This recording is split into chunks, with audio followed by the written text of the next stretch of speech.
icyakubwira ko umukobwa agukunda by'ukuri. Mu buzima busanzwe ni gake uzasanga umukobwa abwira umuhungu ko amukunda. Nyamara nubwo bimeze bityo, hari imyitwarire ushobora gusangana umukobwa ugahita umenya nyirizina ikimuri ku mutima.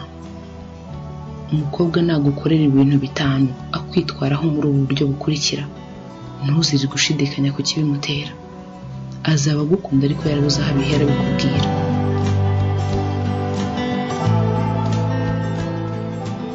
Icya mbere, iyo umuhuye arakubwira ngo warabuze. Niyo mwaba mumaze iminsi muvugana cyangwa muhura rimwe na rimwe, usanga akubwira ko wabuze. Mu by'ukuri icyo waba yumva cyamunyura si uko kuvugana gusa cyangwa se uko muhura, ahubwo aba yumva ko mwagirana umwanya uhagije muri kumwe, akibonera amahirwe yo kwitabwaho nawe. Icya kabiri, ahora ahangayikiye kumenya uko umerewe. Umukobwa wagukunze ariko ntugire icyo umutangariza, ahora agerageza kukwiyereka buri uko muhuye cyangwa buri uko muri kumwe, akabona utabishyizeho imbaraga ukamureka. Uwo araguhamagara akakubwira ngo kuki watuje cyane, habaye iki?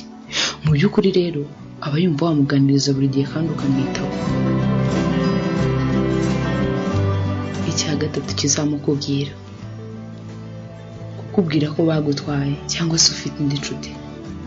Umukobwa wagukunze agapfira imbere, burya iyo umubwiye ku by'urukundo arakubwira ngo batazamwikubitira, kuko akwemeza ko ufite umukunzi kandi utamubura akabone niyo wamubwira ko ntawe ufite.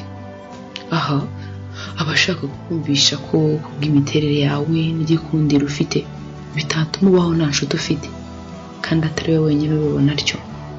Agahora aguha icyizere cy'urukundo mu buzima bwawe.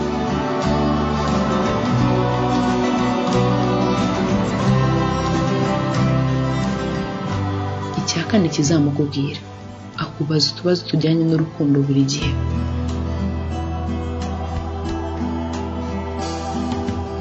Aho usanga umukobwa wagukunze akabura ijambo rya nyuma rya ndagukunda. Usanga iyo muganira, haba kuri telefone, muri kumwe, SMS, WhatsApp ndetse n'ahandi, abakuganiriza ku tuntu dutandukanye tw'urukundo. Rimwe na rimwe mwabona nk'uko ati harabura iki ngo utwereke ibirori koko. Iyo umubwiye ko nta nshuti ugira, ati nuyibura uzambwire ngo ushakire. Aba yifuza ko wamubwira uti ese wowe wanyemerera? Icya gatanu kizabikubwira ari nacyo cya nyuma twabateguriye, kumenya amateka yawe. Umukobwa wagukunze muri ubu buryo, akenshi iyo muganira akubaza iby'ubuzima bwawe wabayemo kuva ukiri muto, akumva mbese ashishikajwe no kumenya byinshi kuri wowe.